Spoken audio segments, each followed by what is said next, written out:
আমি কখনো কারো চোখে আমার জন্য মায়া দেখিনি। কেউ কখনো আমার পাশে বসে ভরসা দিয়ে বলেনি এত চিন্তা কিসের, সবকিছু একদিন ঠিক হয়ে যাবে। আমি তো আছি বোকা। কেউ ভাবেনি কখনো আমার বিষয়ে। কেউ কখনো আমাকে একমাত্র প্রিয় মানুষের তালিকায় রাখেনি।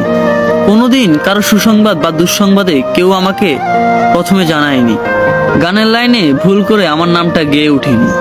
আমার এমন কোনো বন্ধু নেই যে কিনা আমাকে অনলাইন অ্যাক্টিভ না দেখলে অস্থির হয়ে যাবে, ঠিক আছে কিনা জানার জন্য উতলা মেসেজ দিয়ে ভরিয়ে ফেলবে ইনবক্স, কিংবা ছুটে আসবে ও শহর থেকে এই শহরে শুধু আমাকে দেখার জন্য। আমার এমন কেউ নেই যার আমার পছন্দ থেকে অপছন্দ সবই মুখস্থ। জন্মদিনে সবার আগে উইশ করবে, মন খারাপটা ভালো করে দিবে, গুরুত্বের লিস্টে আমাকে রাখবে সবার উপরে। আমি কাঁদতে তার কাঁধটা বাড়িয়ে দিবে যাতে আমি তার কাঁধে মাথা রেখে কাঁদতে পারি, কিংবা আমি কাঁদলে সে বলবে কি রে তুই কাঁদস কেন, তুই কি এখনো ছোট। জানেন, এরকম কেউ কাউরে পাইনি আমার জীবন। আমি কখনো কারো প্রেমিক হতে পারিনি। আমার জন্য কখনো কেউ বুক পকেটে স্বপ্ন বুনে রাখেনি। আমার অগোছলা চুলে আলতো করে হাত বুলিয়ে দিয়ে বলবে আমি শুধু তোমাকেই ভালোবাসি।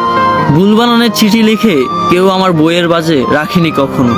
আমার চোখ আড়ে কখনো একান্ত আমাকে ভালোবাসে এমন কেউ আসেনি। আমার পাশে হাত ধরে কেউ কখনো হাঁটেনি।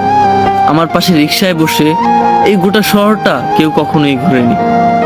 অতএব কেউ কখনোই আমাকে ভালোবাসেনি।